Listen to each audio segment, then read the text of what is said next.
Olá, tudo bem com você? Estamos de volta para a nossa lição de quarta-feira e hoje nós vamos estudar uma lição importante. Por que Deus está no meio do povo? Bem, antes de começar, aproveite esse momento para compartilhar o nosso canal, deixar o seu joinha e fazer um comentário, tá bom? Então vamos para a nossa lição de quarta. Deus está no meio do povo. O povo hebreu que saiu do Egito foram guiados pela presença de Deus que se manifestava na nuvem.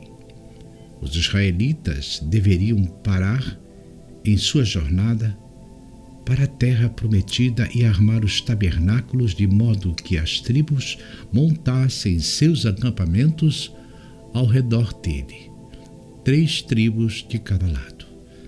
A presença de Deus desceria ao lugar santíssimo e se estabeleceria no meio do povo.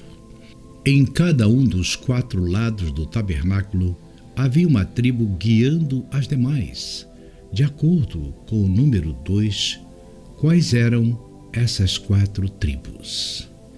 A leste estava Judá, ao sul a de Rúben, a oeste Efraim e ao norte a tribo de Dan. Hoje nós vamos estudar o 4º símbolo da semana, que é o cumprimento da promessa. E a promessa é Emanuel, Deus conosco. Essa promessa se manifesta a partir da figura do santuário.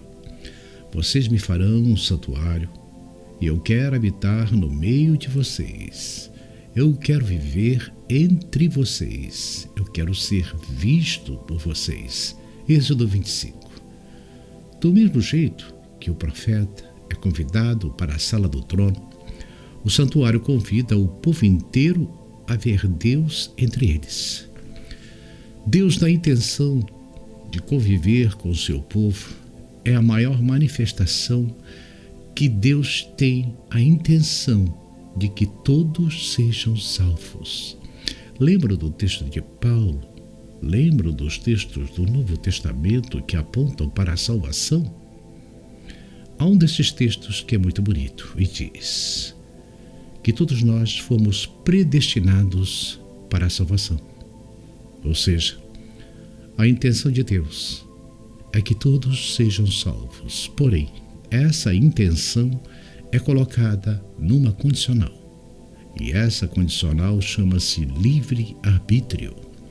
Deus convida todos, prepara a salvação para todos, morre e morreu por todos, antes mesmo que a gente tome consciência de que Ele fez isso por nós com a intenção de, quando a gente descubra isso, a gente responda: sim, meu Senhor, eu aceito. Infelizmente, o livre-arbítrio nem sempre responde dessa forma.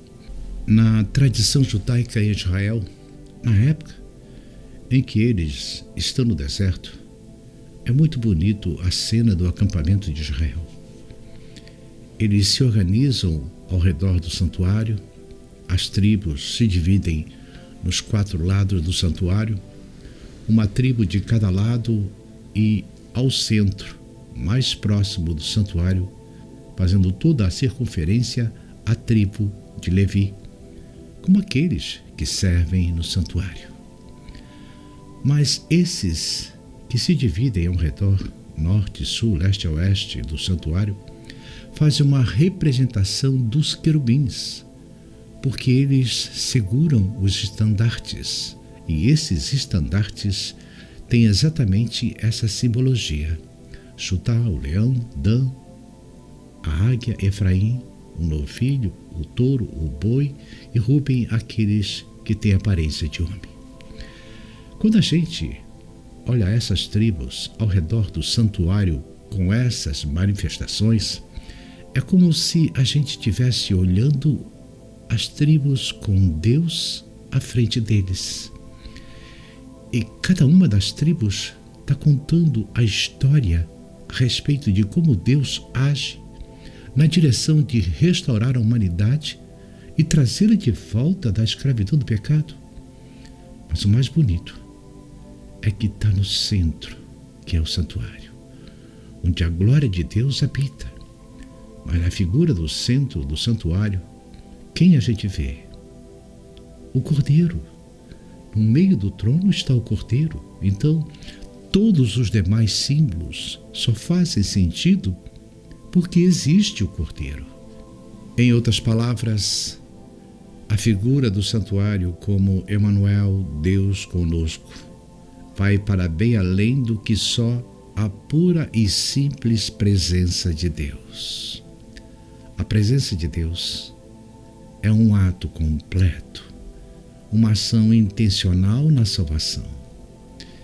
E pelo sangue derramado do Cordeiro, que somos lavados de nossos pecados, e Cristo nos veste com seu manto de justiça imputada. E por isso que não somos consumidos diante do trono. Jesus Cristo é a nossa esperança de salvação eterna. Bem, você quer saber mais? Então não perca a lição de quinta-feira. A queda de Lúcifer. Não esqueça de compartilhar o nosso canal, fazer um comentário e deixar o seu joinha, tá bom? Então, até amanhã, se Deus permitir.